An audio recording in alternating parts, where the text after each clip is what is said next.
উত্তরবঙ্গ মন্তব্য করে দলের বিতর্কের মুখে মন্ত্রী সুকান্ত মজুমদার। বুধবার রাজ্য ভাগ না করেই উত্তরবঙ্গের ৮ জেলাকে উত্তর পূর্বের সঙ্গে যুক্ত করার প্রস্তাব প্রধানমন্ত্রীকে জমা দেন সুকান্ত। আর বৃহস্পতিবার তার পাল্টা মন্তব্য করলেন বিজেপিরই বিধায়ক।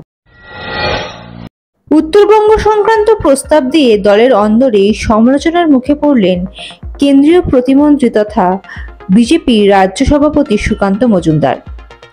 দলের রাজ্য সভাপতির প্রস্তাবকে অবাস্তব এবং বাস্তবে সম্ভব নয় বলে অভিহিত করলেন কার্শিয়াংয়ে বিজেপি বিধায়ক বিষ্ণু প্রসাদ শর্মা।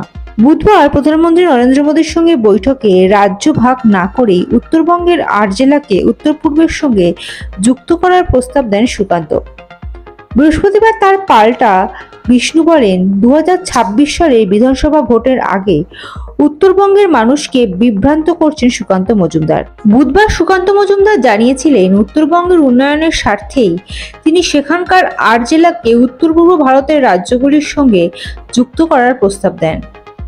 বৃহস্পতিবার সুকান্তের প্রস্তাবকে কটাক্ষ করে বিষ্ণু বলেন, এটা একটা অবাস্তব ধারণা, এটা কোনোদিনই হবে না।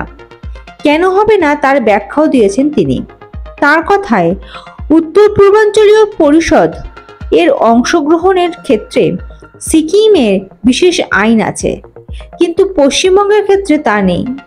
কার্শিয়াংয়ে বিজেপি বিধায়কের দাবি, কোনো রাজ্যের অর্ধেক অংশ কখনোই উত্তর পূর্বাঞ্চলীয় পরিষদের অংশ হতে পারে না।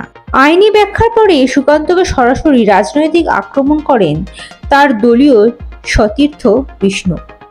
লোকসভা ভোটে রাজ্যের বিজেপি পরাজয়ের দিকে ইঙ্গিত করে তিনি বলেন, 2024-এর ফলে তিনি একটু হতাশ রয়েছেন। 2026-এ উত্তরবঙ্গ হাতছাড়া হয়ে যেতে পারে ভেবে উনি সেখানকার মানুষকে বিভ্রান্ত করছেন। সরাসরি সংঘাতে যাওয়ার ইঙ্গিত দিয়ে বিষ্ণুর সংযোজন, আমি বিজেপির বিধায়ক হয়ে বলছি, আমি এটা মানব না।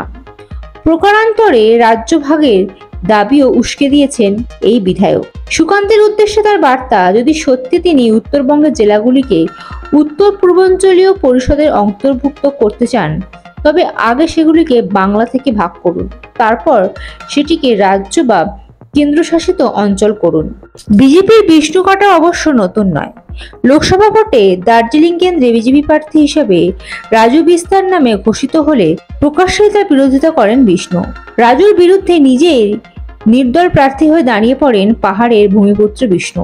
দার্জিলিং কেন্দ্রে বিজেপির ফের জয়ী হওয়ার অনেকেই মনে করেছিলেন দলের বিরুদ্ধে বিদ্রোহ করার জন্য বিষ্ণুর বিরুদ্ধে শাস্তির খাড়া নেমে আসবে। বাস্তবে অবশ্য তেমন হয়নি। এর আগেও গোর্খাল্যান্ডের পক্ষে সরব হয়ে প্রকাশ্যে সওয়াল করে রাজ্য বিজেপির অস্বস্তি বাড়িয়েছিলেন বিষ্ণু। বিজেপির অন্দরে বিষ্ণু কাটা উস্কে দিতে শাসক দল তৃণমূল কার্শিয়াংয়ে বিজেপি বিধায়কের মন্তব্যকে স্বাগত জানিয়েছেন। তাদের তরফে ফের দাবি করা হয়েছে যে উত্তরবঙ্গকে নিয়ে নতুন চক্রান্ত করছে বিজেপি। সংসদে ব্যস্ত থাকায় বিষ্ণু মন্তব্য নিয়ে কেন্দ্রীয় উত্তর পূর্ব উন্নয়ন এবং শিক্ষা মন্ত্রকের প্রতিমন্ত্রী সুকান্তের বক্তব্য জানা সম্ভব হয়নি। বিজেপি মুখপাত্র তথা রাজ্যসভার সাংসদ সুমি ভট্টাচার্য অবশ্য উত্তরবঙ্গের বঞ্চনার বিষয়টি উল্লেখ করেও বলেন, রাজ্য বিজেপি বাংলা ভাগের বিরুদ্ধে, এটাই দলের অবস্থান। অন্য কোথাও কে কি বললেন তার দায় দলের নয়। Bureau report, ND Bangla news. সবার আগে সব খবর, সঠিক খবর পেতে ফেসবুক পেজটি ফলো করে এবং ইউটিউব চ্যানেলটি সাবস্ক্রাইব করে রাখুন আর শেয়ার করতে ভুলবেন না।